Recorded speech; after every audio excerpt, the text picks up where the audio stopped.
दशम श्रेणीर समस्त छात्र छात्री मानू स्वागत जनाऊँगी, अभिनंदन करुँची। आमे आमर पूर्ववर्ती वीडियो रे वृत्त ज्यामिति बहिर द्वितीय अध्याय वृत्त आलोचना करुले एवं टिके मु मन पकई दउछि आमे जहाँ पढ़ी जो पद्यटे पढ़ी आमे तो अनेक गुड़े संज्ञा पढ़ी संज्ञा गुड़िक निश्चित बुझी वृत्तर संज्ञा पढ़ी केंद्रबिंदु व्यासार्ध व्यास ज्या या विषय आलोचना करते या सहित आम एक उपवाद्य पढ़ी उपवाद्यटी हूँ वृत्तर केंद्रबिंदु व्यास भिन्न अन्य एक ज्या प्रति लंब अंकन कले ज्याटी समद्विखंडित यह आम पढ़ी सारी आलोचना कर सारी एवं तार प्रमाण आम कर आम पढ़ी केंद्रबिंदु ज्या प्रति अंकित लंब ज्या को समद्विखंड करे परवर्ती तार विपरीत उपवाद्य आमर पुस्तक कौन कर प्रमेय कर प्रमेय अर्थात तार प्रमाण आसब ना आम जहाँ पढ़ी मुझे आलोचना कर दूसरी तापरे जहाँ पढ़ा ताको आम आलोचना करिबा। आम पढ़ी वृत्तरे जेकोसी वृत्तरे जदि आम केंद्रबिंदु ज्या प्रति एक लंब अंकन करा व्यास भिन्न अन्य एक ज्या प्रति लंब अंकन करा तेरे लंबटी ज्या को समद्विखंड करे ये आमर एबीसी वृत्तरे केंद्रबिंदु ओ एबी ज्या प्रति ओपी लंब हेले आम प्रमाण करथिले AP is equal to BP बा ओपी लंबटी एबी ज्या को समद्विखंड करे यह आम पढ़ी। आज आम तार विपरीत मान से उपवाद्य जहाँ दत्त थिला एटी आमर प्रामाण्य हम एवं से जहाँ प्रामाण्य थिला एटी आमर दत्त मु तुलना कर दउछि एटी आमर दत्त अछि संपूर्ण में लिखि दत्त अछि OP is perpendicular to AB एवं प्रामाण्य थिला आमर प्रामाण्य थिला AP is equal to BP किंतु वर्तमान आम जहाँ पढ़ा ठीक यार विपरीत हम अर्थात दत्त OP is perpendicular to AB जहाँ अच्छी प्रामाण्य हम OP is perpendicular to AB एवं प्रामाण्य अच्छी AP is equal to BP या प्रमेय माध्यम आमको देसी परीक्षा यह प्रमाण आसब ना केवल तार प्रयोग आमको पढ़ा पड़े तेरे प्रमेयटी हूँ कौन सी वृत्तर व्यास भिन्न एक ज्यार मध्यबिंदु गोटे वृत्त अच्छी वृत्तरे व्यास भिन्न अन्य एक ज्या अच्छी चित्र मु हाथ में अंकन करुँची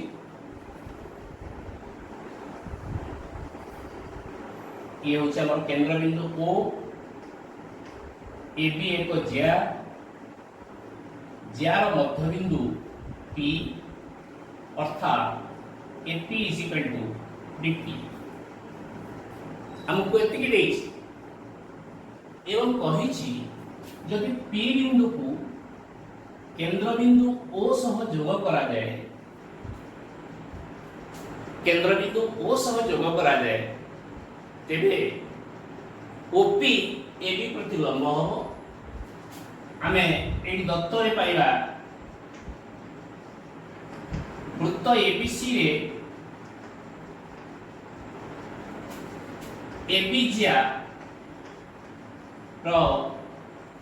मध्यबिंदु P अर्थात AP is equal to BP आमे प्रमाण करिया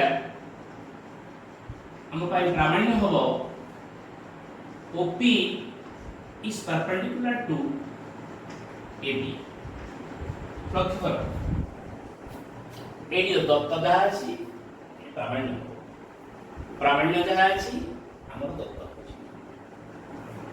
बुझियो छी तेने यार प्रमाण जेहेतु नाही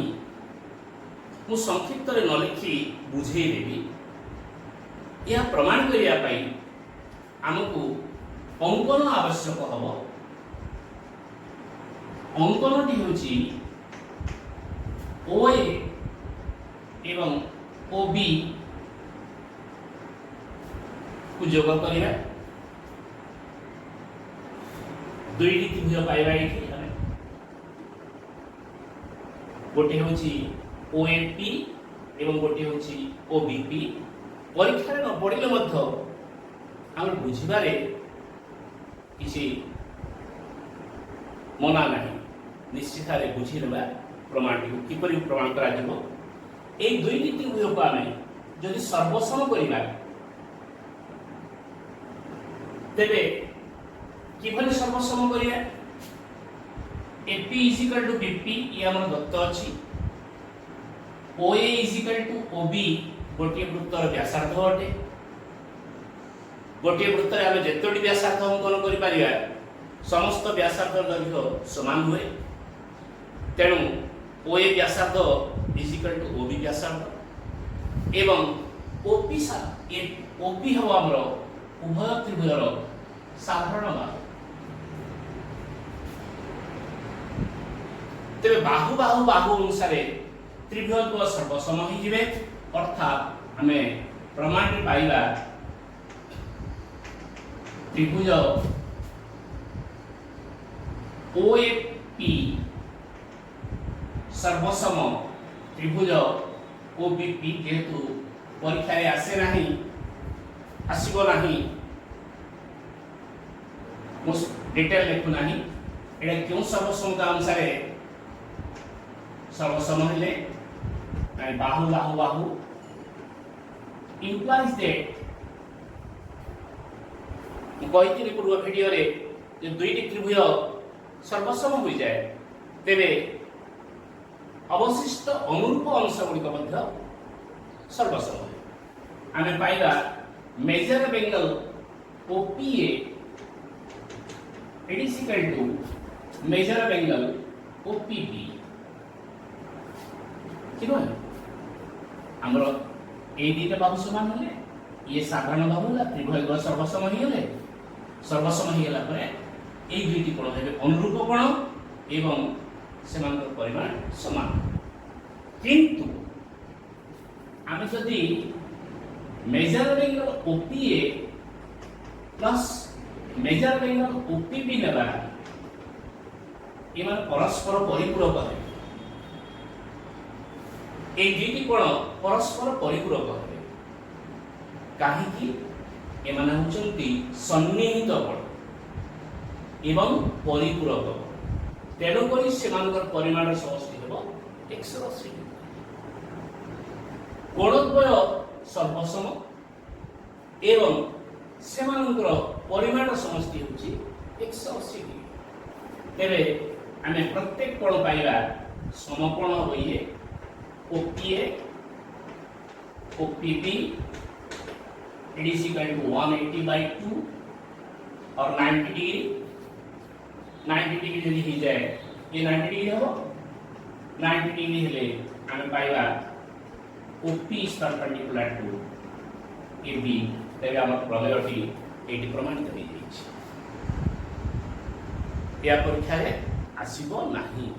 प्रमाण आसीबो नाही किंतु एही तत्व को हम व्यवहार करी अनुशीलनी रे प्रश्न हमको समाधान करबा पड़े बुझियो छी सेति पई हमर जानिबा निहाती आवश्यक हमको या जानिबा को पड़िबो तापरे हमको केतोटी अनुसिद्धांत देछि अनुसिद्धांत गुड़िक देखिए प्रथम हमको दुईट अनुसिद्धांत देछि या को लिखै दउछि तापर अनुसिद्धांत गुड़िक आलोचना करिवे हमर अनुसिद्धांत एक पिला माने जो समय तुम वीडियो देखुछ वीडियो गुड़िक देखुछ से समय निश्चित भाव में बही को मध्य देखुथिबो कारण आम सब यदि देखा तुमको बेसी समय लगे मु बार बार एटा को बुझे दूची गोटिए वृत्त रे केंद्र यार जेकोसी जार समद्विखंड को लंब उपरे अवस्थित यह प्रथम उपाद्य उपाद्य 7 वृत्त संबंधी प्रथम उपाद्य अर्थात आम पाठ्यपुस्तक 7 नंबर उपाद्य जोड़ा अच्छी से कही जे वृत्तर केंद्र केउठी अछि वृत्तर जेकोसी वृत्तर आम यदि गोटे वृत्त लेबा से वृत्तर केंद्र कोठी रहिबो एक जार समद्विखंड को लंब उपरे ये जो समद्विखंड को लंब होए ई समद्विखंड को लंब रो कोनसी ना कोनसी स्थान रे केंद्र बिंदुटी अछि कहिथि वाद्य 7 पढ़िया समय यहाँ पर अनुसिद्धांत दुई जोड़ा देछि गोटिए वृत्तर दुईटी असमांतर जार समद्विखंड को लंबद्वय वृत्तर केंद्र बिंदु रे मिलित होंगे यह को मध्य से उपाद्य 7 को आलोचना कर दी यह को मध्य मु आलोचना कर दी जदि हमर एबी एक ज्या होछि एवं अन्य एक असमांतर ज्या सीडी हुए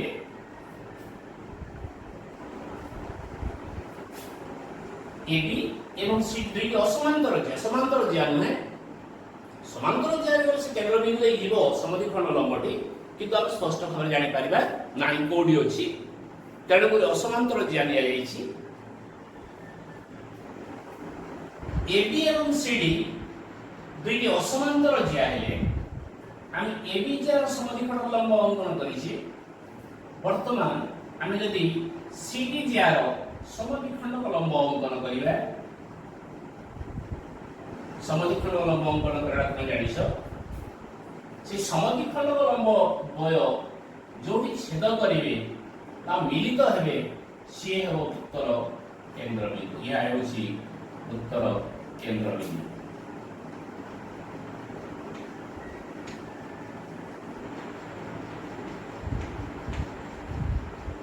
ये उत्तर केंद्र बिंदु यह को हमें आलोचना करथिले परीक्षा रे प्रश्न आसे किभली प्रश्न आसे एक वृत्तर केंद्र किपरि निर्णय करा जाय विभिन्न सोपान दे 5टी सोपान दे तार उत्तर लिखा पड़े जे गोटे वृत्तर केंद्र किपरि निर्णय करा जिवो उत्तर केमती लिखिया मु कहि दउछि फास्ट प्रथम सोपान वृत्तटी दत्त वृत्तटी अंकन करी वृत्तटी रे दुईटी असमांतर ज्या एबी एवं सीडी निया जाऊ द्वितीय सोपान एबी जार समद्विखंड को लंब अंकन करा जाऊ तृतीय सोपान सीडी ज्या जाको समांतर ज्या सीडी जार समद्विखंड को लंब अंकन करा जाऊ प्रथम सोपान रे वृत्त अंकन कले द्वितीय सोपान रे दुईटी असमांतर ज्या अंकन कले तृतीय सोपान रे एबी जार समद्विखंड को लंब अंकन कले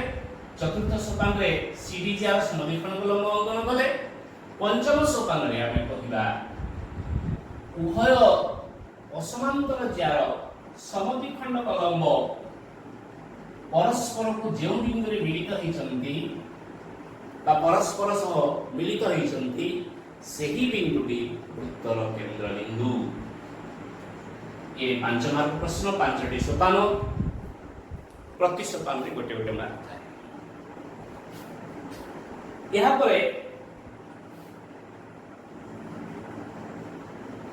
आमे देखिबा जे दुईटी बिंदु मध्य केतोटी वृत्त अंकन करा जाई पारिबो। दुईटी बिंदु मध्य केतोटी वृत्त अंकन करा जाई पारिबो। प्रश्नटी संक्षिप्त प्रश्न गोटे मार्क विशिष्ट। मु लिखि दोछि प्रश्न किभली आसे। दुईटी पृथक बिंदु मध्य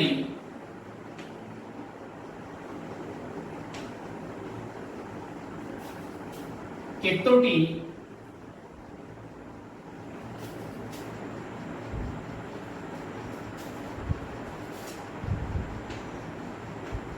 वृत्त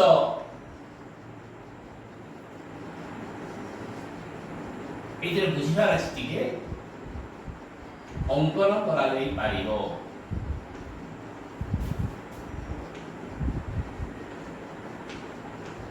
सपोज प्रश्नटी मल्टीपल चॉइस क्वेश्चन है माने चारोटी उत्तर देइथिबो सठी मधुरु सठिक उत्तर कोडा हबो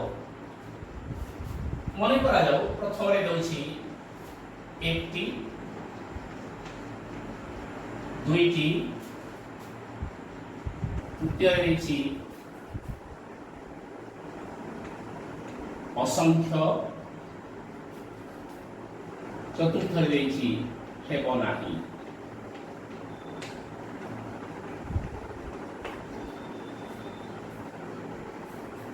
এই ভলিয়া প্রশ্নটি এসেছে আমার। দুইটি পৃথক বিন্দু মধ্যে কেতোটি বৃত্ত অঙ্কন করা যাই পারে। প্রশ্নটি টিকে সহজ লাগিলে মতে কনফিউজিং।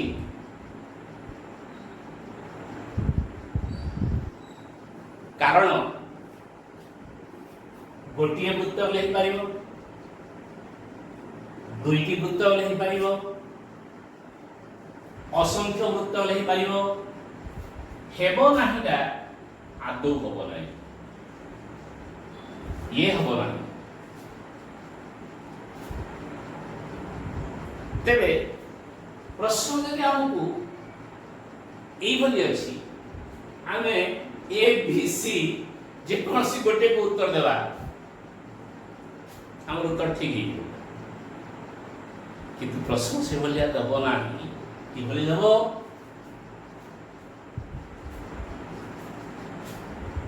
সর্বাধিক এই শব্দ দিয়ে দেব। সর্বাধিক কেতোটি বৃত্ত অঙ্কন করা যাই পারিব দেখিবা। গোটি হব না দুইটি হব না অসংখ্য? প্রকৃতরে অসংখ্যটি বৃত্ত হব। শুনিলা বেলে টিকে মନରେ সন্দেহ আসি যাଉଛି।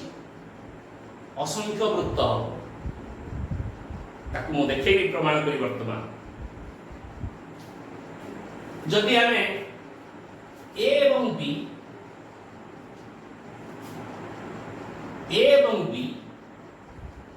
দুইটি বিন্দু নেলে এবং তাকে যোগ করে গোটে রেখাখণ্ড এ বি পাইলে, আমি গোটিয়ে করিয়া পাই চাহিলে আমি ইয়ার সমদ্বিখণ্ড লম্ব অঙ্কন করিদেবা।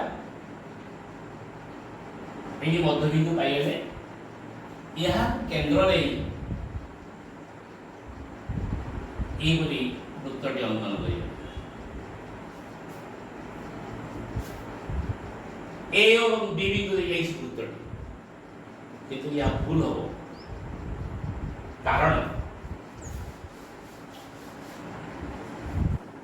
दुईटी बिंदु को संयोग करुवा रेखाखंडटी होची एबी दुईटी बिंदु को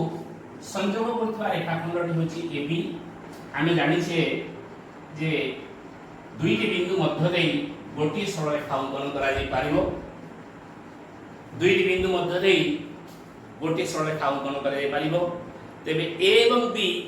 जे दुईटी दत्त बिंदु हेले सेमान को मध्यवर्ती रेखाखंडटी आबर एबी वर्तमान आमे एबी रा समद्विखंड को लंब अंकन करिया कंपास साहाय्य करिया मु हाथ रे करि दउची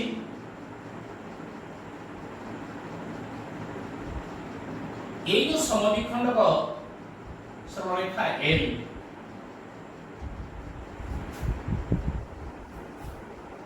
ए सरल रेखा ऊपर जेतिकी बिंदु अछि केतोडी बिंदु अछि गोटे सरल रेखा ऊपर केतोडी बिंदु थाए आमे अष्टम श्रेणी रे पढिछे नवम श्रेणी रे मध्ये पढिछे असंख्यटी बिंदु केतोडी बिंदु थाए असंख्यटी बिंदु थाए एई सरल रेखा ए ऊपर हमर असंख्यटी बिंदु अछि एवं प्रत्येक बिंदु एई सरल रेखा ए रो प्रत्येक बिंदु ए एवं बी थारु समुद्रवर्ती हेबे ए एवं बी थारु समुद्रवर्ती हेबे कारण तार प्रमाण बुझे दूची एई हमर एल सरल रेखा ए बी रो समद्विखंड को लंब अर्थात ए पी बिंदु रे सरल रेखा समद्विखंडित होइछि आमे कोने करा जाऊ एई गोटे बिंदु लगा आमे सी बिंदु लगा एई सी बिंदु ए एवं बी थारु समुद्रवर्ती हो किपरि आमे जोग करि दउ दुईटी त्रिभुज मिलिछि गोटे होछि एसीपी अन्यटी होछि बीसीपी त्रिभुज द्वय सर्वसमय रे के अनुसार ये समकोण ए बाहुटी या सहित समान एपी बीपी कोणटी समकोण सीपी बाहुटी साधारण बाहु त्रिभुज द्वय सर्वसम तेबे एसी बीसी पाइबा सही परि एई जे जान गोटे बिंदु लगा सपोज x यहा को मध्य हम जोग करिबा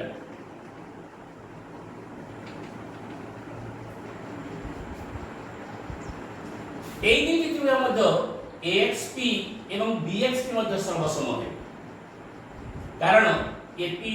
BP एई दुईटी कोण समकोण PX साधारण बाहु तेबे हम पाइबा AX BX आमे जेपरि पाइले AC BC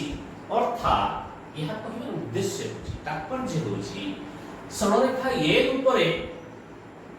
आमे जेते गोटी बिंदु पाइबा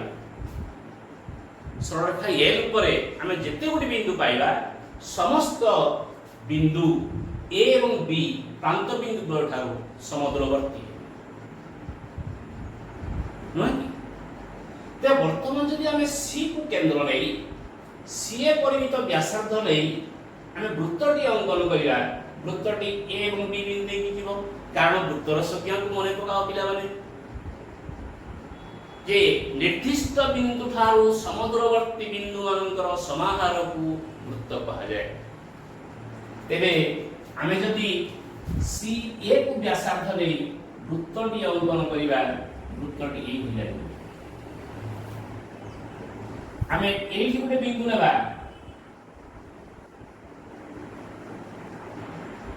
सपोज ई बिंदु ई ए व्यासार्ध नै वृत्त अंकन कले मध्य এই পরিচিত x को केंद्र करिबा x से परिमित व्यासार्ध नै वृत्त अंकन करिबे वृत्तटी हो जाय यह कहबार उद्देश्य होछि ए सरल रेखा ए ऊपर जेतिकीटा बिंदु अछि आमे प्रत्येक बिंदु को नै आमे गोटे गोटे वृत्त अंकन करि पारिबा अर्थात आमे असंख्यटी सर्वाधिक केतोटी वृत्त अंकन करा जाय पारे यार अर्थ होछि आमे असंख्यटी वृत्त अंकन करि पारिबा इहा परे हमर गोटे गुरुत्वपूर्ण उपवाद्य अछि ताकू तो उपवाद्य रखी नाही प्रमेय कर दीछि आमे परवर्ती वीडियो रे पढिबा ए वीडियो को आमे एठी रखिबा परवर्ती वीडियो को आमे अपेक्षा करिबा। धन्यवाद।